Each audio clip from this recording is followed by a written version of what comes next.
IVF ની process દરમિયાન કેટલો આરામ કરવો પડે? IVF એક પ્રોસેસ છે. IVF ની પૂરી પ્રોસેસ દરમિયાન ક્યાંય જ કમ્પ્લીટ બેડ રેસ્ટ કરવાની જરૂર પડતી નથી.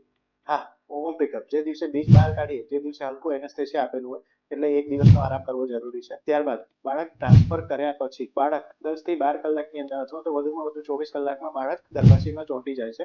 એટલે એમ્બ્રિયો ટ્રાન્સફર બાદ 1 થી 2 દિવસ આરામ કરવો જોઈએ. ત્યારબાદ આપનું રૂટીન કામ જેવા કે રસોઈ, કચરા, પોતા, વાસણ તેવા હળવા કામ કરી શકાય. બહુ ભારે કામકાજ અવોઇડ કરવા જોઈએ.